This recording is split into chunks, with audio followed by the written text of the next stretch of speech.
are continuing our talks and our discussions around this year's theme being upskilling, accelerating relevance in sub-Saharan Africa. And in this afternoon's two sessions, we are going to be discussing two important topics that are driving the education discourse right now. We'll get to hear the lowdown from a recruiter, a psychologist, and educators about the changing profile of in-demand jobs in South Africa, and then we'll put the spotlight on lifelong learning and its role in increasing skills relevance in the existing workforce. So to the first topic then, the discussion that I will be moderating. It is on the changing profile of the in-demand jobs in South Africa and the role of recruitment agencies and recruiters, as it were, the role of industry and academia and the manner in which they need to collaborate at this present moment in time to explore where jobs are being created and how young people are being prepared for the changing job market. Now, as many industry HR departments and recruiters are now using AI-enabled CV evaluation and candidate screening, we'll discuss how upskilling will contribute to this model. Is the focus moving away from the university degrees to industry certifications as well as other short courses, not to neglect the role that vocational training plays in potentially preparing students for in-demand jobs now more than ever. So let's meet the panelists who will be driving this discussion. The panelists are Alison Palmer, Head of HR at Dariel Software,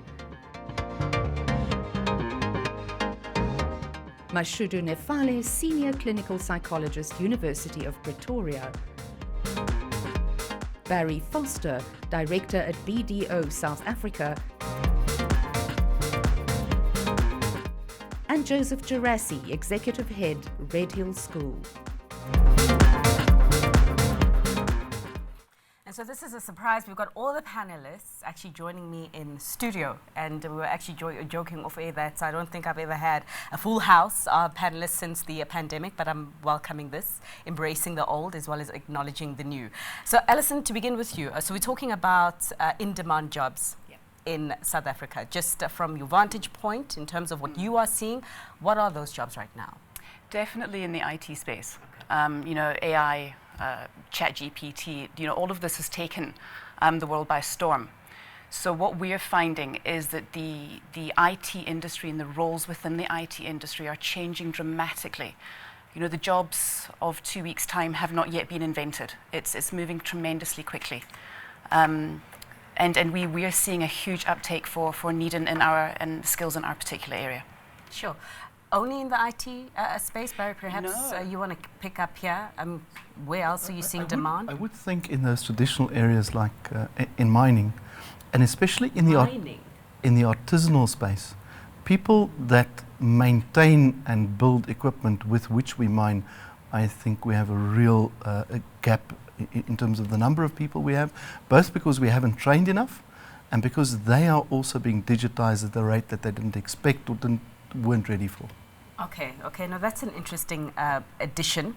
I thought we'd be talking all things IT and perhaps different sectors of IT, but mining, an interesting addition. Just in terms of the work that you do with various learners within your respective capacities and your knowledge of the jobs market right now in South Africa, what are you seeing by way of profile of where the jobs lie right now and don't lie? Nefale? So I think what we're seeing in terms of profiling, in terms of jobs, is also matching the skill with the relevant expertise or area or domains of work, and also upskilling in terms of profiling in the different sectors where we're seeing great demands in terms of shifts in the type of work that individuals are getting engaged in, but also in terms of the type of personalities that are best suited for specific job tasks and job requirements, and also looking at the specific responsibilities that they may have to, be able to employ in the space of work. Okay. So Joseph, going to ask you differently right now. I mean, as an educator at Red Hill, so when some of the students that have gone through the school meet up with you, perhaps by chance, an odd occasion at a supermarket on a Sunday, or maybe the drive-through or something like that, and you say, hey, and you say, what are you doing with your life right now? So what are you seeing by way of trend in terms of where a lot of these young people are ending up? So many of them are looking at traditional jobs that are on the market. They're still looking very, very much at university degrees and what they're going to be able to go and do at university. And we as an educational institution know that that's not going to be sustainable in the long term, and that we have to be able to look at where the world is going. The reality is that schools have always been set up for the job market. So the first time schools were set up during the Industrial Revolution, I think they probably collaborated much better than we're collaborating at the moment. Industry knew exactly what it wanted, so they set up schools to provide the workers to go into that industry. Today we're still supplying the same workers for that industry, and we're not thinking about what is the new world going to be bringing us. And where I see the problem is that universities and education departments, as well as big business or industry and schools, are not collaborating. So we're in a situation at the moment where schools don't know what the job market wants. Universities and examination boards are ignoring what the job market wants, because they're still giving us the same set of exams, standardized tests, knowledge-based exams. And schools are in the situation to say, we'd love to break out. We've heard all the C's. We know about creativity. We know about, collaboration. But our teachers are saying it's a waste of time teaching that, because the exam that they require to get into university is not questioning those type of skills. Sure. It's still questioning the old traditional skills. And for Africa, I think that's a major problem, because I think there are places in the first world that are starting to make those changes, and I think we're going to be left behind if we don't start making those changes and having that collaboration taking place very quickly. Well, some would argue we're already behind, but I actually want to pick up on a point that you made, because I didn't know. Thanks so much for taking me down history lane in terms of schools were actually created for the jobs market, because as the point that you've just tried to make right now, that is not presently the case, because we perhaps wouldn't be dealing with as big of a skills mismatch right now that we are dealing with, although some will contend that the economy is in a bad spot to bother, and therefore companies can't hire the way that they want to. But why aren't y'all talking to each other as closely as you should be? Where is the blockage in that system of collaboration? I would put it down to government, because at the end of all of this, someone with the power has to bring people together. So you have education departments, and you have ministers of education, you have big business, and you have ministers of business, finance, etc. They are the natural people to force people to speak to one another, because it is the education department and the higher education department that ultimately set exams, that ultimately can make changes in the university system, that ultimately can change curricula. So for instance, I'm at the moment building a innovation hub. I cannot find an educator who has the skills and the knowledge to run an innovation hub. Because when you go to university... In South Africa? In South Africa. Okay. Right? Because when you go to university, you learn to be a history teacher. You don't learn how to be an innovator. You don't learn the skills to go into the classroom and work with students within your subject material and get them to think out of the box, get them to problem solve, get them to do those type of things. So in the education department, we're still teaching our teachers to be traditional teachers that get filtered into the schools, that teach in a traditional way. Your exams are asking for traditional feedback. And at the end of the day, nobody's making the change or speaking to big business or speaking to the industry experts to say, what is it that you want? We need to understand where that is moving to. And then your curricula has to change, your university requirements have to change. That then filters down into the schools, because then the schools have to make those changes. Sure. You actually echo a similar sentiments that my panelists at the opening did on the panel around the reskilling revolution, and the same points were made around the importance of policy in cementing everything together. And perhaps it's a point that we can pick up on another discussion, maybe getting policymakers to respond to exactly what it is you're saying and what was said earlier. But in terms of what the workplace wants right now, Alison, I know that you did mention IT, but perhaps an opportunity to expand a little bit further on what aspects of IT the job market is looking for right now. I think the big buzzwords at the moment are AI, ChatGPT, cloud engineers, all of those that we have heard. I did, however, there was a report, it's Future of Jobs Report 2023, and that was mentioning the typical IT, as we all expected. Jobs are in great demand, but also what is in great demand are solar engineers. and solar installers, which I found, I suppose, which shouldn't be a surprise given our current situation and our current need to rely on solar. But what might be interesting for you, Joseph, is that they also mentioned that they're anticipating a 10% increase in the need for higher education teachers. So they're expecting an additional 3 million jobs being created at higher education institutions, as well as vocational training institutions, which is a really very exciting thing for me, because we are very short of artisans, not only in South Africa, but globally. I was reading an article in the Mail and Guardian the other day, and there's 26 universities throughout South Africa that offer either degrees or diplomas. And there's an estimated 1 million students within those 26 institutions. There are 50 vocational education training institutions in South Africa, and we have approximately 500,000 currently registered. Sure. So we've got twice the number of institutions and half the number of kids in it. And it goes to I think we have to change the narrative around vocational training. You know, the kids want to go to school and then off to university, and we often don't have those conversations, because the question is not, what are you going to do? What is your chosen career? How are you going to upskill? It's, which university are you going to? Mm-hmm. And we have to change that narrative. So I know that there's plans in place to try and, by 2030, I think it's the number of students or candidates involved in VET training, they want to try and get that up to 2.5 million. Which is fivefold. Again, something similar that was expressed earlier about the premium that you do place on a traditional university qualification versus a vocational training at the TVETs. And I made the point that perhaps for the premium to be more equal, as it were, that's the private sector. Yes. Dropping, I don't know if it's dropping standards or making their standards more inclusive. You are shaking your head.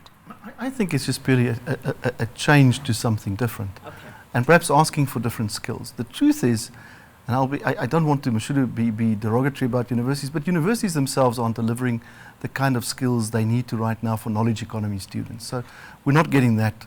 What I don't think I'm looking for is, I'm not looking for somebody just with a degree. I'm looking for them with skills that get them ready for that. And let's say I'm looking for HR people. I'd love to have HR people who've probably done a few other things, have worked in retail, have a little bit of grit. I don't mind if I've seen them do some sports, so that I can deduce whether they're the kind of people who will exercise their minds and bodies. So I'm just using those as perhaps a little bit easier examples, but you really want to look for people who can do many things, and perhaps at your point be able to focus some of that. I am concerned that we only look at universities. I don't think that that's the only way to look at it. If you look globally, though, if we're talking about this incredible evolution and revolution around technology, the jobs where we will require more people are probably in the artisanal and human-to-human spaces. So speech therapists, occupational therapists, other types of therapists, plus people in the artisanal spaces, and you can see that in other economies. We need many, many more of those. And some of those jobs you can actually get by doing them whilst you are on the job already. So you can be a builder or an electrician and start learning while you are working. These are much easier spaces for a South African economy to start bringing people into the market. Okay, so I hear you, and I think I even want to pick up on the point that you mentioned around the demand for solar installations. And okay, fine, Joseph, make sure that the kids coming out of Red Hill and perhaps going elsewhere further before entering the job market are equipped in this space. But isn't it temporary? I mean, we're talking about the solar installation thing right now because of the power crisis and also a response to the current climate crisis. Then what next, in your view?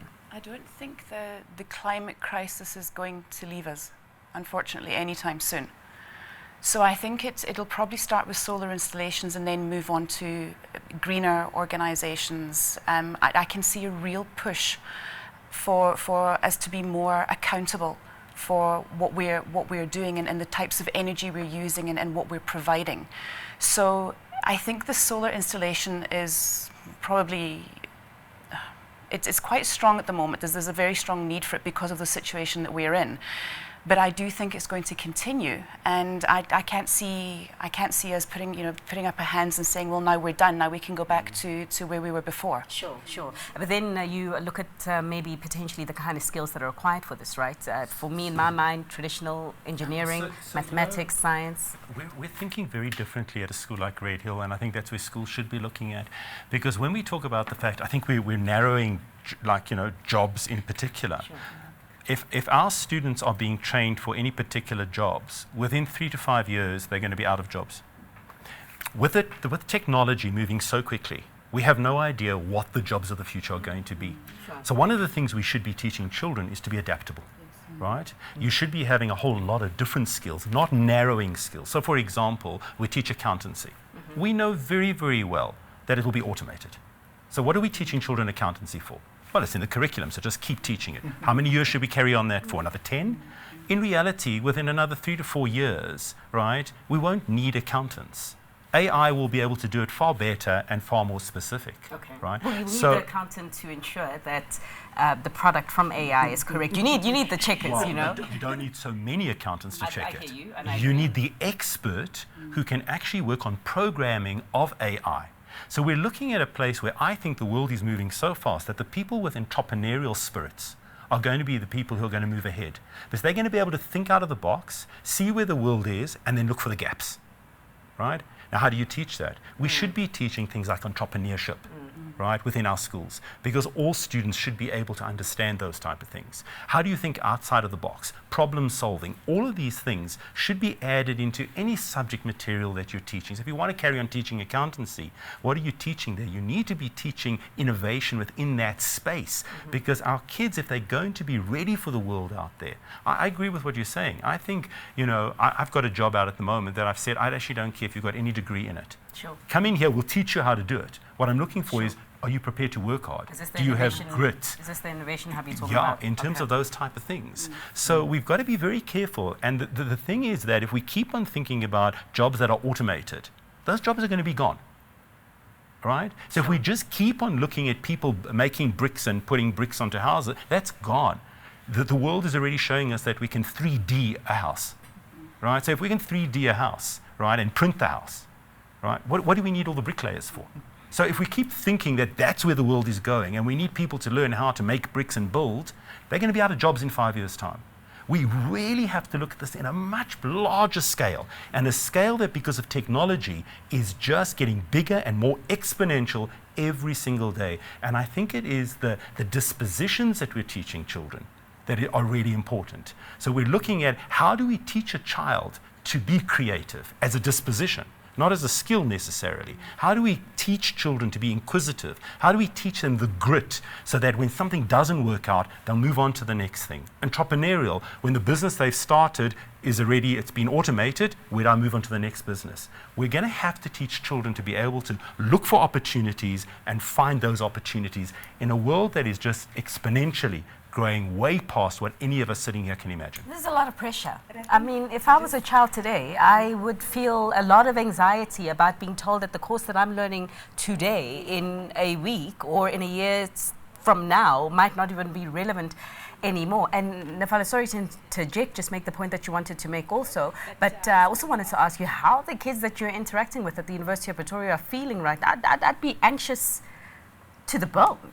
Thank you so much. What I just want to firstly add on to what my colleague was just talking about is the need to continuously upskill, especially the soft skills. Sure. You know, the communication skills, the leadership skills, that they will always be evolving roles and description in terms of jobs, but also how do we ensure that they have the necessary soft skills that we can capacitate for any working environment or any adaptations into environment, but also again looking at the landscape of where we are. We cannot ignore the secondary folds that COVID had onto the well-being of students, and what we see right now, we're seeing significant themes of anxiety, and this again stems from the immediate change in which learning had to happen, the immediate change in which one has to psychologically adjust in terms of the social restrictions of engagement and re-entering the world now. How do I get back to campus? How do I make friends now since I came into campus without having any interaction? And also, what is the support structures that are available for me to help cushion and navigate a very anxiety-provoking space, but also be able to still find motivation and drive and still be able to manage my time adequately, and also be able to adapt with my day-to-day living skills that involves our problem-solving skills. If I missed an exam, what do I need to do? If I couldn't make it for my semester mark into getting to the exam entry, what would it mean?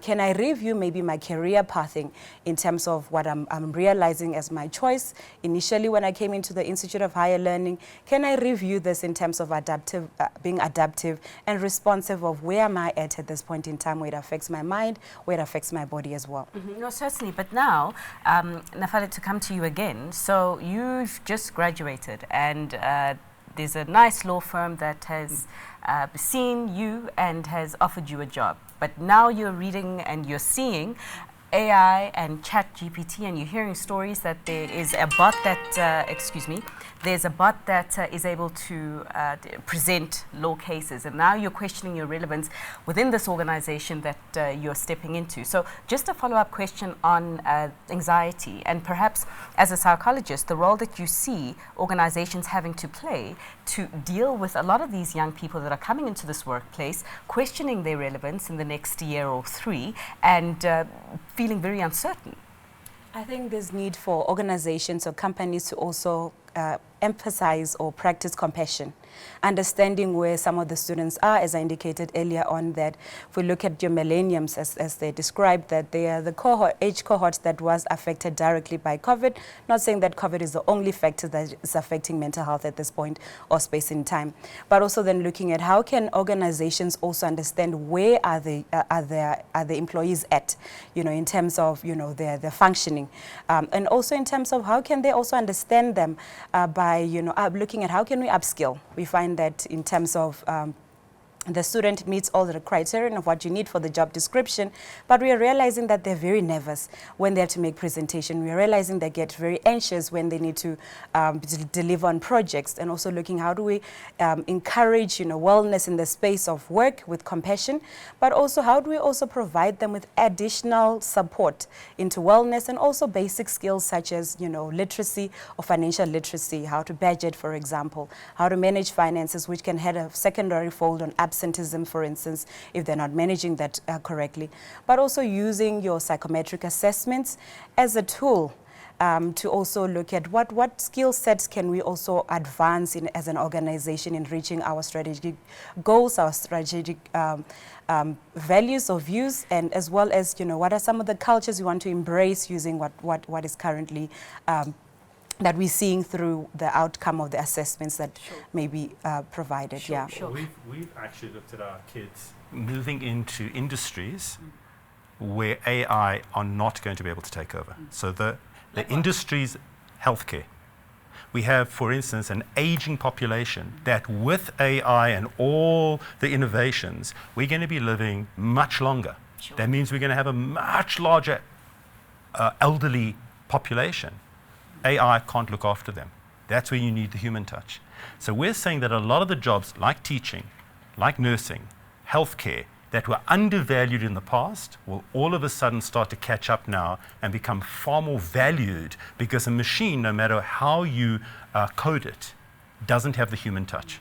And so we're looking at that. I think that moving forward, skills such as all companies are going to have to look at 2 things. One, definitely employer support. Right? Because things are going to change so quickly that if they're not looking at a school level, we have developed a huge student support team, right? In order to support our students through the anxiety and the stress.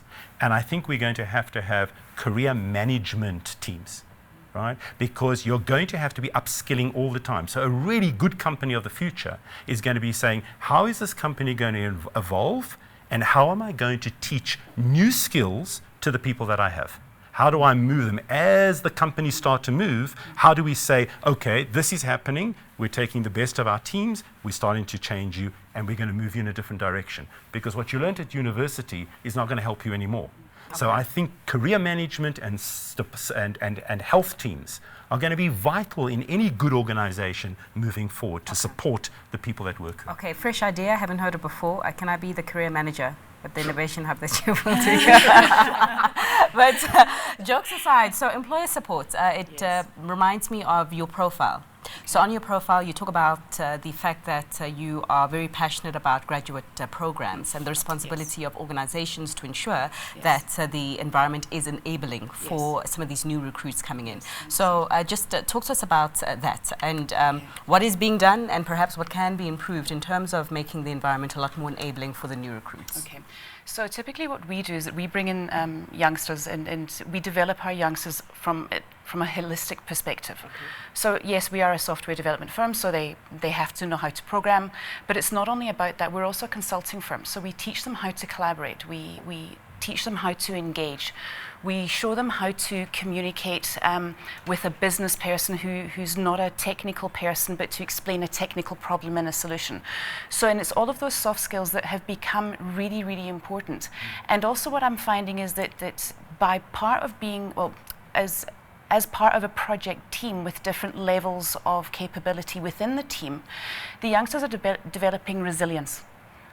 You know, the workplace is changing. They have to be resilient. They have to be adaptable. So we are coaching them through all of that so that at the end of their graduate year, they look back and they say, wow, not only am I a better software developer, but I'm a more well-rounded individual. So that's the approach that we are taking. And what we do is that we have a concept called Pay It Forward. So our graduates from previous years who are now junior, intermediate, senior developers mentor the new ones coming in because they've been through it. So we try and we do that. We also have a full-time talent manager, talking to your point on talent management. We have a full-time talent manager. Also our recruitment team, our talent acquisition team, when they bring somebody into the business, they don't say, okay, there you go, I'm handing you over. They were the first point of contact. So they maintain that contact until the person has settled and they are comfortable, and they can then assist with bringing in the new individual. So we have a real holistic company approach to get these kids up and running. So we're talking about soft skills, and there's a strong emphasis that has been placed on soft skills. And circling back to the report from the World Economic Forum that you made reference to, in that report that was released earlier on this year, it was even talking about the fact that jobs in communication, in empathy, for instance. I mean, they are okay for now, but for tomorrow, there's also question marks. In fact, there's someone who told me that there is a bot who lied. And I mean, you can't teach the bot how to lie in terms of inputting data, but the processing of that data was, the bot was able to rationalize and recognize that if I submit this answer, this is the response. So rather let me do this answer because I'll get so it lied. So it speaks to some of these soft skills around thinking and empathy and perhaps communication. And I just want to talk to or ask you about that, and just how safe in your view do you think that they are? And if you agree with the report that they're not, how do we make them safer? Gosh, I don't know. That's a really good question, and I'm a little bit stumped here for an answer. And even Barry, when I said, how safe are they? You were like, no. So not safe. They're not safe. And so my job, literally, if we bring it home, my job is not safe. I wouldn't think that there are many jobs that are safe in a world filled with ChatGPT. That we're in broadcasting and in media, things that you can write, scripts, information, collating information. That's something that ChatGPT does much better than any of us could do. I mean just collating information. So there is a piece where if you're an excellent editor, there's still a job, but there's probably, like we said with accountants, there are less of them. Oh, sure. The question would be is for coders, if you asked me, so let's just think it through. We now have low-code environments, and we have ChatGPT. If you ask ChatGPT to code, you can program ChatGPT to be a coach. For that, you need to ask it for the code. It gives you the code, you import it, and it becomes a coach. So I'm just giving you that as an example. Or you can ask it to write pieces of code, which it does, and does it really well. And you have low-code environments together with that. So the question would be is, who will continue being coders? I think there's still a lot of work, but there's probably less work for the way we thought about it. The same as accountants. I think we'll still have accountants. They'll just do something very different to what they're doing today. So there is more and more there's good AI software and machine learning software to help us understand what those big disruptors would be and how to start planning those skills. There are several products available in the market to do that with. So we have the chance to look at how to change and think about the reskilling. Some of it is in healthcare. There are countries like Luxembourg that are putting great amounts of money in reskilling their populace around that, and even people from surrounding countries. Is that good enough? I think it probably is, but what do you need to do? And this is to your earlier point. You need to be able to learn and learn fast continuously. Yes. Because whether it's a software product, or whether you need to know about psychometric testing, or derivatives thereof, or be it an artisan, you need to do that, and you need to be resilient because this stuff is going to come at you. And so if you just look at the exponential curve of change, I don't think that will decrease quickly. It will have blips. You'll have a little bit of a recession like we have at the moment. You'll have Ukraine, but those will be small blips in a continuous change. What that looks like, I can't tell you. I can't even fully fathom that. And I think that's part of our problem. Can we predict some of it? Yes, we can. I think we should do that on a national level. We should do that by industry and start asking the organizations and looking at what those skills can look like. I can say this. It's countries like Singapore and Luxembourg and Germany on a large scale are doing this. And they are, let's take Germany, they're not only saying what should we be doing with a few skills, they're saying we manufacture cars. We're the prime luxury manufacturer in the world, but we are behind China in terms of battery and EV technology. We need to ramp this up and ramp it up quickly. Sure. And those are the kinds of things we think. I wanted to say something to this. Is before, and we're talking about higher levels of knowledge workers, and I said this earlier, but before COVID, there wasn't something we now have in South Africa, and this is thousands of delivery people on motorbikes.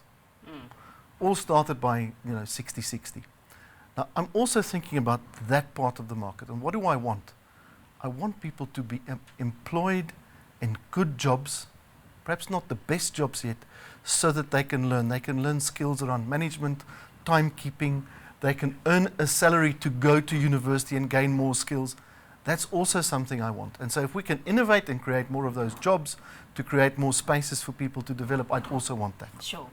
I mean, the focus right now as we look at AI has been on Chat GPT. I was schooled recently to be informed that, we're talking about AI, it's beyond Chat GPT. I mean, I was shown a music video, right, that was compiled by an AI video platform with a rapper and a singer and a dancers in it, and it was a music, and I actually thought that this was the product of this rapper, but it wasn't. It was AI that produced this. And if we just stick to AI just for a quick second, and even chat boxes, Nafala, I understand that the UPE has a chat box or chat system that you use there. Tell us how that assists So learners. amongst an assortment of services that are provided by the Student Counseling Unit, there is a chatbot that enables students to be able to access the mental health resources. Sure.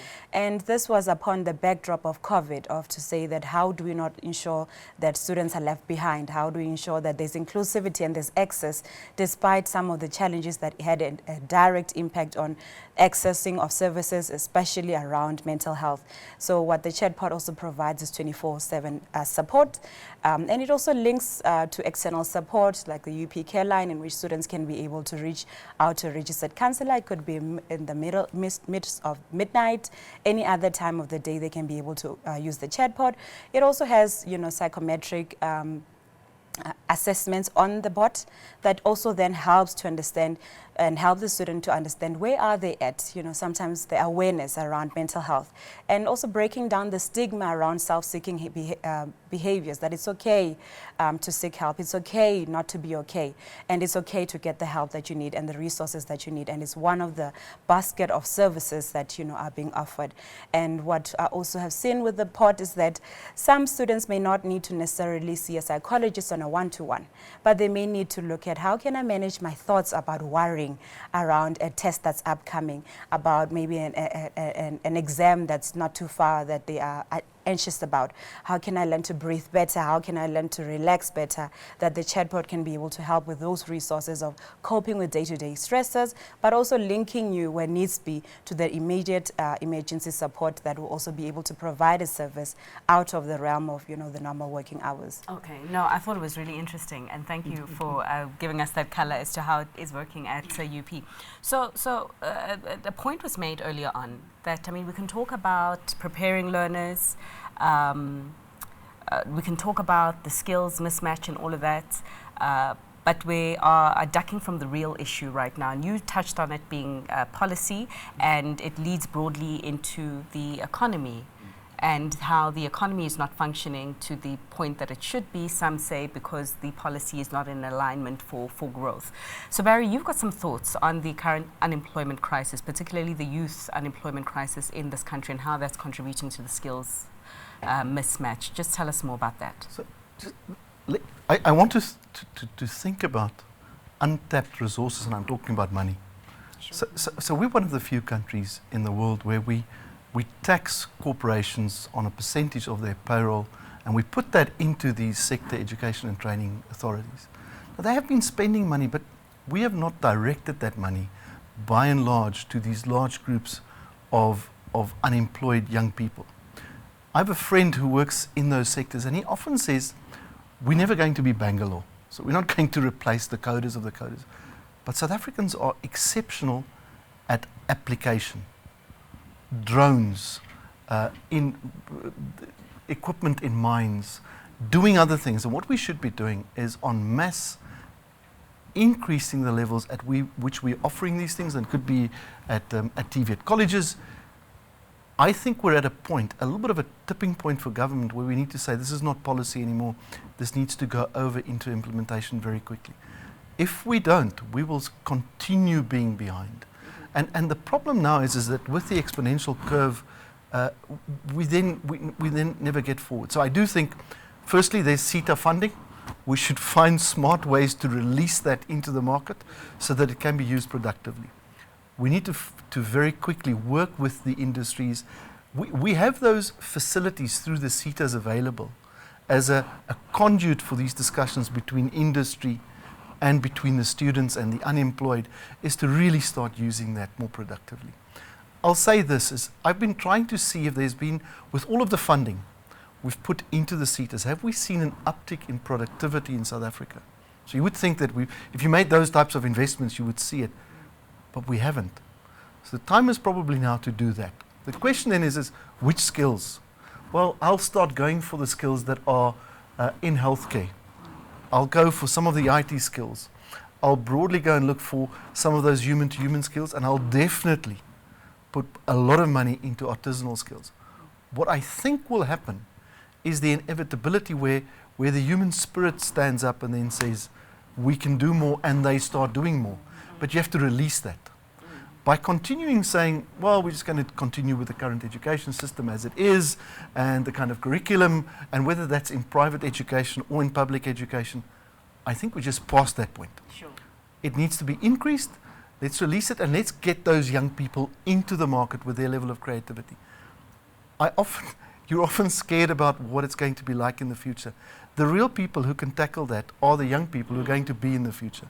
And so the quicker we get to them and prepare them for that, the better. Yeah, to the point that you made, it's Prof. Habib, who also made reference to the amount of money that has been put in South Africa's school system, particularly the NSFAS scheme that supports young people who can't afford, just making the point that it's increased by around 800% in the past 10 years. And again, asking your question, have we seen the return, a positive return on that investment? And I'd like to understand, maybe as an educator, why? Why hasn't more money in schools translated into a better educational outcome and readiness for a lot more young people to enter the workplace?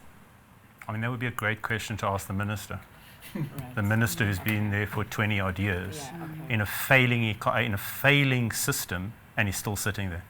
It takes a minister who is going to be someone who can be a visionary, It has to be someone who is not in doing things the way they've always been done.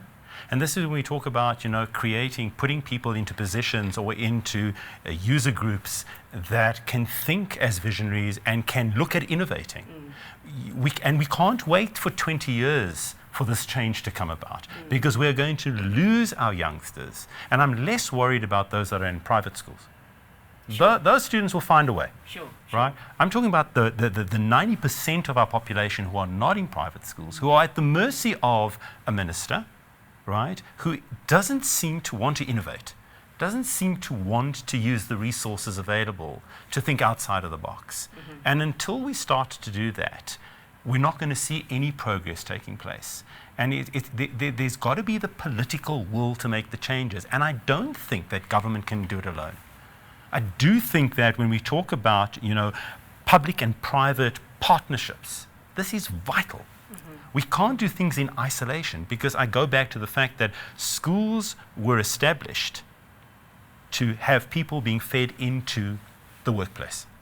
But if we're not following what the workplace needs, then those schools are a waste of time, because we're going to have people coming out of those schools and not having the skills to go into that market. And unless that conversation, and we got to get past the ego of who's in charge and who's not in charge and who's making the decisions. We got to actually say, take that right out of here.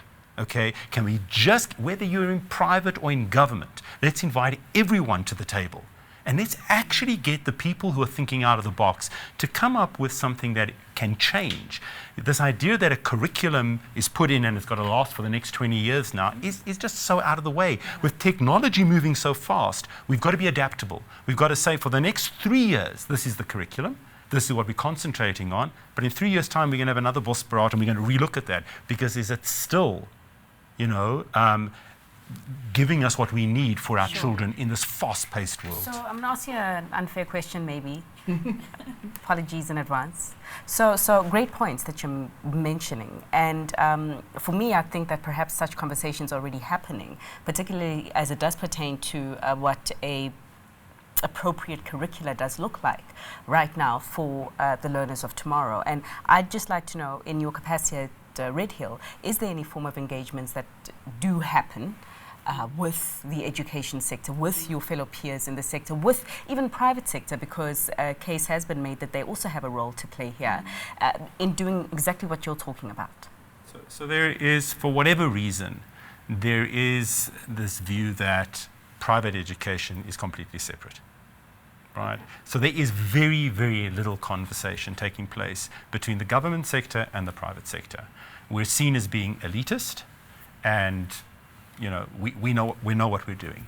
And there might be a good reason for that. I don't sit in meetings. I don't know how government is thinking. Sure. What I do know is that we've got to break down those walls, because you've got to take from those that have, in order to be able to benefit everyone. And it's not a competition, right? Sure. You've got to be able to say, these are the people that have. There is plenty expertise and there are plenty resources in private organizations, right? Come to the party, sit down at the table with us, right? And give of that to the majority, because unless we start to make it equitable, so we talk about technology. I mean, there are 4 things that I look at that are really, really important. At the top has to be policy reform, right? You've got to look at, with policy reform, public-private partnerships have to be involved in changing the policy. Then you've got to put huge amounts into teacher training, right? Because if those teachers don't have the skills to be able to work with kids, it's not going to work. And then you've got to... Is that not happening? No. Okay. And then you've got to look at access and equity. Because if it only remains in the hands of the private schools, you're on a lot of those students are just going to go outside of the country. Okay. You have to start looking at equity. And at the same time, private business has got the funding, and they need to let go of some of that funding, and it's got to go down to school level, because at the end of the day, if they forget about the majority of the population, there aren't going to be the people to work in those industries. Okay, but well put. And I'd just add to that, I mean, it's not even about learners leaving the country for greener pastures. It's also about being in a position where organizations are importing skills. Not to say that that's a bad thing, particularly if it's skills that we don't have, but importing skills when there is a workforce locally that perhaps could be skilled in that exact area. So Nafale, Alison, I heard you nodding in agreement to what Joseph had to say. Anything that you'd like to add? I think I would just like to echo the same sentiments in terms of the need to collaborate with all relevant stakeholders and ensuring that there's access, especially for your vulnerable population that may not, necessarily have, ease of access, but also ensuring that we build a community of resilience in our institutions as a country that will ensure that we're able to adapt and adjust when there's different adversity in our society, and also be able to look at how can we reimagine how we want to work as a society, how can we reimagine how we want to bring about change and contribute positively to our communities. How can we bring about our specific skill set and bring about our creativity with the flexibility to say that I may have trained as a psychologist, but I could look at how can I use IT to advance my skill set in terms of how I provide my services, as an example. So that's just sentiments I would just want to echo around the need to collaborate and the need to also involve all stakeholders. Sure. And also continuously audit where we are. That's what true. do we need to do? What's not working? What are the best practices? What has worked, and how do we continue to embrace and expand on that? And what's failing, how do we improve on that? And who takes responsibility? And in what ways can the accountability be held in terms of where we want to go and where we want to move, but in the space of unity? Sure. That we're moving towards working together with different maybe visions depending on the area or field of work that we're looking at, right? If it's education, looking at how do we advance it for the betterment of society. Sure. I think the point that you make on auditing exactly where we are is a critical one, just given the points that have been made by the panel that the fast-changing landscape of the world of work and what was in today might not necessarily be in need tomorrow. Alison, any parting shots you want to leave us with? Yeah, I just think that I agree completely with what you're saying, that there needs to be policy reform. And I'm forever hopeful that that will happen. But I don't think we can wait. I think the private sector absolutely must stand up. The private sector has to, because they're more agile, they can pivot. Government is very, very slow in moving. And I think it's on us, because these youngsters, whether they're in IT or healthcare or psychology or in education, these youngsters are the future of all of our organizations, the future of the economy of our country, they're the future. And if we are not going to stand up and say, never mind government, we are going to do this because it is the right thing to do. Sure. Then I fear for the youth of tomorrow. And if I could just, add in that. Okay. Right. We know that Africa Yeah. has the largest youth amount of young people. Yes. Which means that there's huge potential on this continent, right?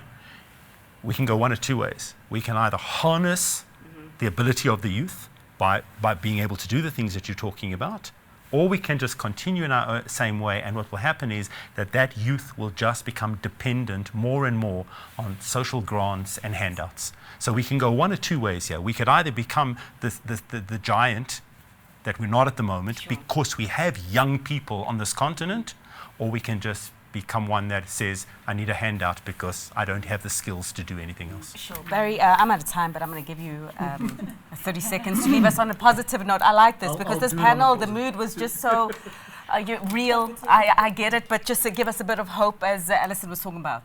I like a quote which I often use, is to say you can't think yourself into acting differently, but you can act yourself into thinking differently. Sure. I think it's time for industry to act, to echo what you've said. Perhaps we can't wait for government anymore. Perhaps large organizations must just say, this education thing, it's our responsibility. It's our responsibility because it's ethically the right thing to do. And it's also financially the right thing to do, so we can have people who buy and use our services. And I think that time has come now. I will leave it there, and I agree with you. The importance of the private sector to do what they can right now to address some of the crises, particularly around the points that Joseph made in terms of re-looking access and also equity, and perhaps the private sector can also play a greater role in teacher training. However, not to discount the importance of policy. I mean, a legitimate and a guided policy framework to ensure that all role players know exactly what they're doing, and also a policy framework that can invite further investments in solving the challenges. But I'd like to thank my guest, Alison Palmer, the head of HR at Dariel Software, Mashudu Nefale, the senior clinical psychologist at the University of Pretoria, Barry Foster, director at BDO South Africa, and Joseph Girassi, executive head for Red Hill School.